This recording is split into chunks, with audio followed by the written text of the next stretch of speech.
I think number 42 is a really interesting problem, and it's a type of problem that this author decided to put in here. I really hadn't seen a problem like this prior to this particular textbook.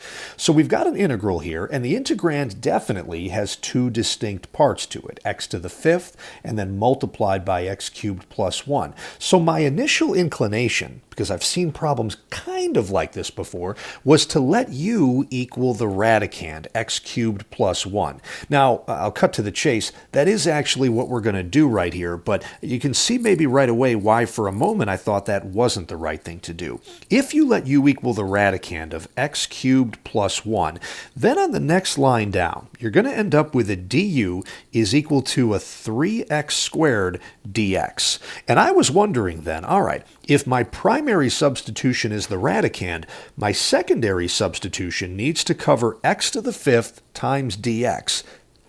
That does not look like where we are right now. So I sat here wondering and thought to myself, well, that can't be right, because letting u equal x cubed plus 1, my derivative, of course, went down by a degree. We're at x squared, and we needed to go up to get x to the fifth.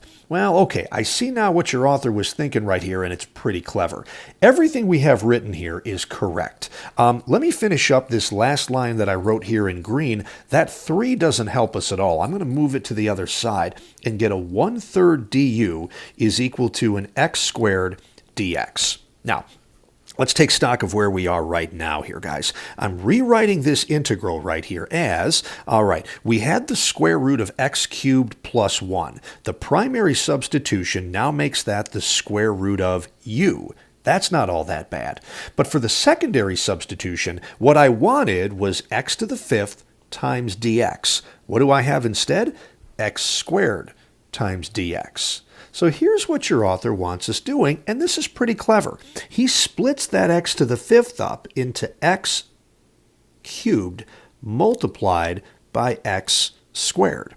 And now it's the x squared dx right over here that we now have a representation for in this line right here. The x squared dx can be replaced by a 1/3 du. So I'll put that 1/3 all the way out in front. I'll put that du at the end, and we're in great shape except for this fact right here. We haven't represented this other factor of x cubed. So this is where, again, your author's kind of creative and unique, I think, in this type of problem. They actually want you to take your initial u substitution and sometimes go up a level with it. We're going to subtract a 1 from both sides of this equation right here and get u minus 1 is equal to x cubed. So the question that was still lingering, guys, is what do I replace this x cubed with?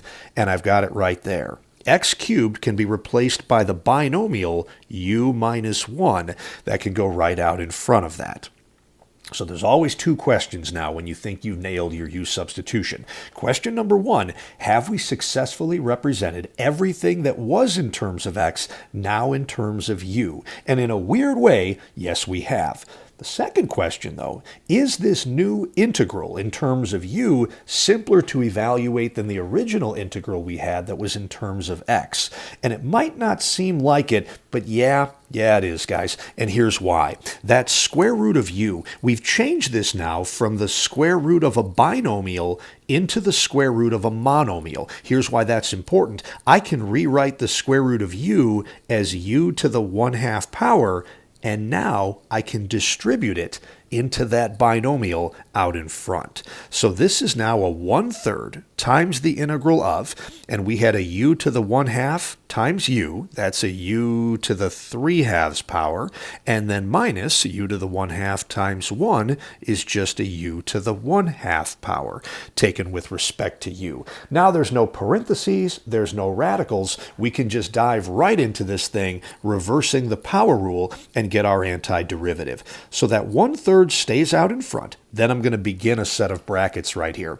Antiderivative of u to the 3/2. Well, we raise the power by 1 and get u to the 5/2, and then divide by that exponent or multiply by its reciprocal, which is going to be 2/5. Ugly, but okay. And then minus, same trick right here. The u, the power goes up by 1 to 3/2, and that'll put a 2/3 out in front of all that. Close off your bracket, put a plus c at the end, And now I think there's two things we're going to do before we're done, but I think we can do them in one step. I'm going to distribute that 1/3 in there, and then we're also going to unsubstitute and get the x cubed plus 1 back in there for u. So what do we have here, guys? 1/3 times a 2/5. Yeah, nothing cancels right there. So we're going to end up with a 2/15. The u becomes an x cubed plus 1, and we were taking that to the 5/2 power. Minus, yeah, nothing cancels here either. 1/3 times 2/3 is going to get us 2/9. Again, the u gets replaced by x cubed plus 1. We're taking all that to the 3/2 power and a plus c at the end. Guys, it certainly is not pretty, but that is the answer here to problem number 42.